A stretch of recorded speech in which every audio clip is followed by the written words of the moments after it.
جاری از دیال دکتر آشنا بابان پسپورا دستوری از پای که راست خوب حسیم شاولی دیال مدا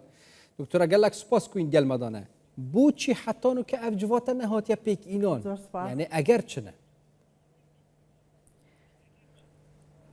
پێشەکی سڵاوتان لێبێت ڕاستێکی نەبوونی یاخود ئەو کێشەی کە ئێستا هەیە لە نەبوونی ئەنجومەنی ئیتیحادی یاخود ئەمەڕێ ئەنجومەنی فدرالی هۆکارێکی سیاسیە و پاشان یاساییە و دەستوریە.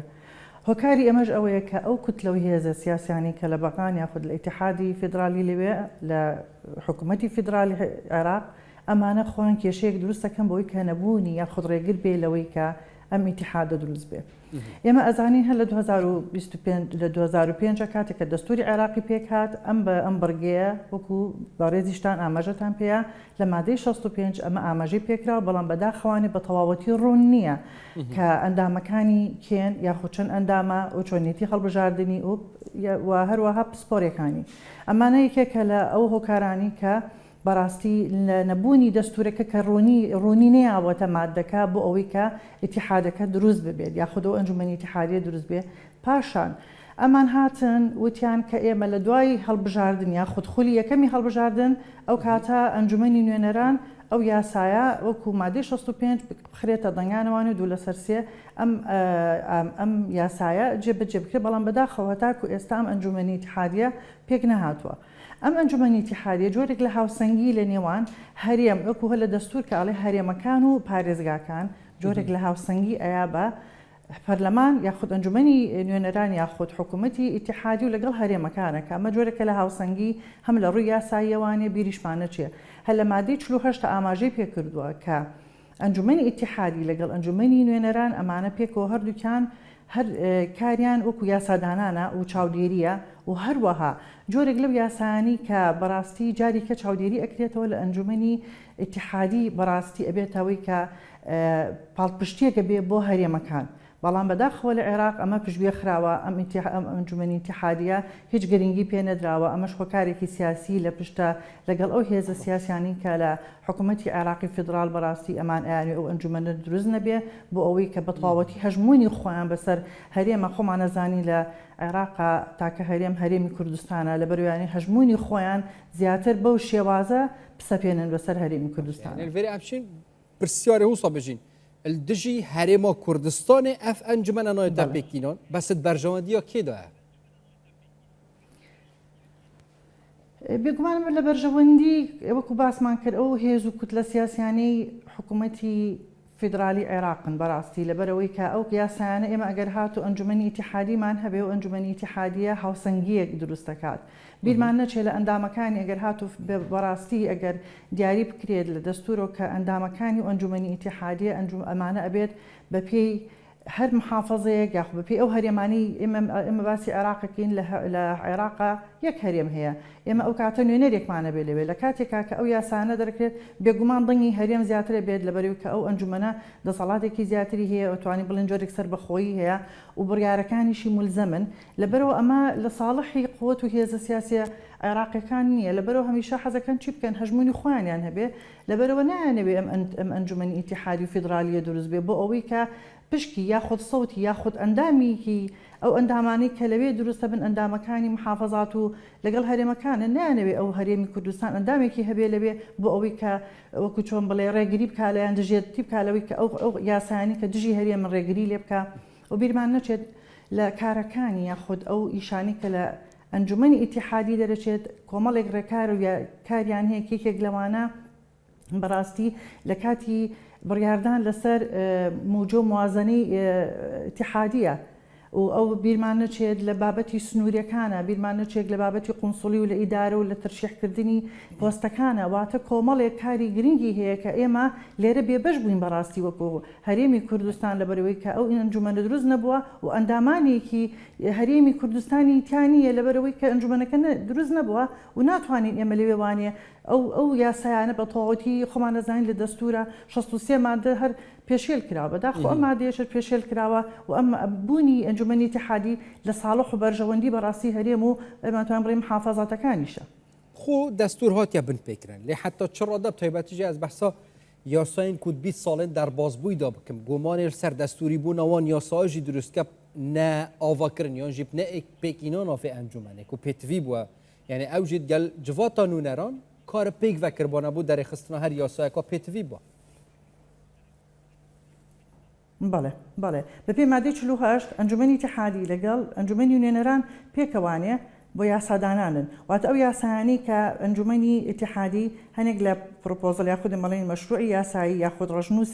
تەقدیمی کێ کە ئەنجومەنی نوێنەرانەکە ئەوان لەبێ ئەوان چیەکەن جارێکی کە دراسەیەکەنەوانی و ئەنێرێتەوە بەڵام ئێمە بەداخەوە لە ئەنجومەنی نوێنەرانی عێراق لەبەر نەبوونی ئەنجومەنی ئیتیحادی ئێمە ئەو ڕێکارەمان نییە و پاشان ئەو کێشانی کە لە بینی هەرێم و لە بینی حکوومەتی فدرال کە دروستە بێت بەڕاستی لە ئەنجومەنی ئیتیحادی و جۆرێک لە هاوسەنگی بۆ چارەسەرکردنی و کێشا ئەو خلافاتە لەگەڵ ناکۆکیەکانە بەڵام بەداخۆ ئێمە ئەو ئەنجومەنە نییە لەبەرەوە جارێکی تر هەژمونی حکوومەتی فدرالی لەسەر هەرێم زیاد بووە و هەروەها ئێمە لە پشکەکانی تری کە باسی دروستبوونی یاخود ئەو پۆستانی کە هەیە لە بەغا بۆ تەرشیحکردن بۆ کاندیدکردن ئەمانە لە ئەنجومەنی ئیتیحاد ئەمانە سەرپەرشتیەکردن بەداخۆ ئێمە لەوێشە جارێکی تر غەدرمان لێکراوە لەبەرەوەی کە لە نەبوونی ئەنجومەنی ئیتیحادی جارێکی تر هەرێم چۆن بڵێ غەدرێکی تری لێکراوە بەداخەوانەیە کە ئەمانە هەمووی پێشێلکاریەکی سیاسیە یاساییە دەستوریە کە حکوومەتی فیدرالی عێراق بەرامبەر بە هەرێم ئەیکات چونکە ئەمانە پێشێلێکی دەستورین ئەمانە لە دەستورە ئاماژەی پێکراوە ڕاستە لە دەستور ناڕوونە بەڵام مادەکان و کۆماندە هەیە بەڵام بەداخەوە جێبەجێ نەکراوە باشە یعنی یاسای ئیدی کار دەستوری نەهاتێکردن یاسا هاتینە پێشێلکردن لێش عالیە تایبەتیژی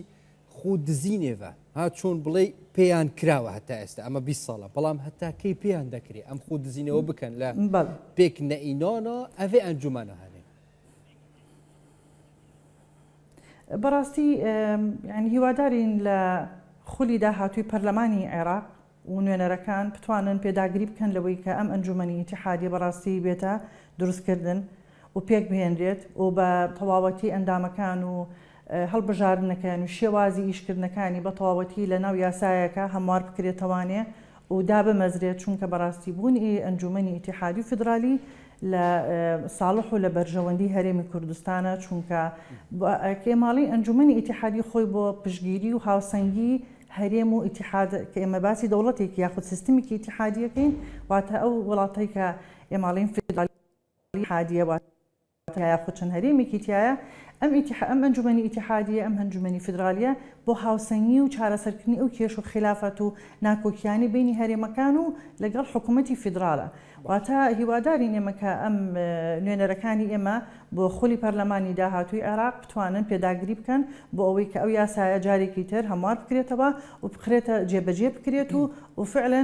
ئەنجومەنێکی ئیتیحادی دروست بکرێت یعنی الدیف یاسا و دەستوری هەیی کل سر پرێڤەچن عێراق کوردستان وێ جارێ پێداگیری سەر هەندێ بکەن حتا جڤاتا فەدرالی نەئێتە پێکینان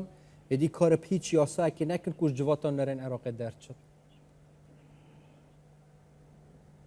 ببوورە ئەگەر پرسیارەکە دووبارەکەی بەستم ئەوەیە کورد دەتوانێت پێداگیری لەسەر ئەوە بکە هەتا ئەم ئەنجومەنە پێک نەهێنرێ هەر یاسایەک لە پەرلەمانی عێراق دەربچێت هیچ کاری پێ نەکرێت چونکە خۆی پێکینانی ئەم ئەنجومەنە لە بەرژەوەندی هەرێمە و لە بەرژەوەندی پارێزگەکانیشە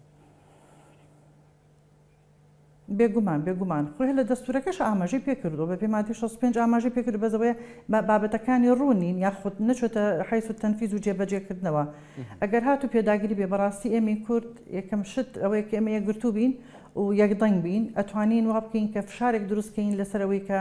ئەو ئیتیحاد و ئەو ئەنجومەنی ئیتیحادیە پێک بهێنرێت و بەڕاستی ئەمەش با یەکەم کاری پەرلەمانتار و نوێنەرەکانی کورد بێ لەوێ چونکە بەڕاستی ئەگەر هاتۆ ئەنجومەنی ئیتیحادیە دروست بێ پاڵپشتیەک و پشگیرێکی زۆر بەهێزە بێت چونکە مادەیەکی دەستوریە مادەیەکی قانونیە و جێبەجێکردنیشی ضروریە و 77 دەوڵەت ئەمان اعتمادیان لەسەر ئەنجومەنی ئیتیحادیە یعنی ئێمە کەوە ئێمە مادەم ئێمە وڵاتێکی فدرالی و ئیتیحادین بۆ ئەنجومەنی ئیتیحادیەکە نەبێت و پشگیری و پاڵپشتێک بێت و یەکلایکەرەوەیەک بێت کە بۆ ئەوەی کە هاوسەنگیەک با بەڵانسێک با بە ئەم سیستەمە سیاسی کە لەناو عێراقا هەیە و هەروەها پشکی هەرێم و بە ئەندامێکی هەرێمیش ئەبێ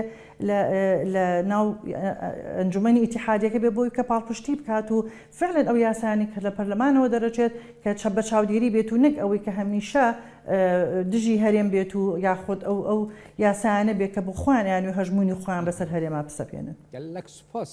خاتو دکتۆرە ئاشنا بابان پسپۆرە دەستوری پایەکی ڕاستەخۆ هین شەولێرێت گەلمەدا بوون. گەلک سوپاس بوو.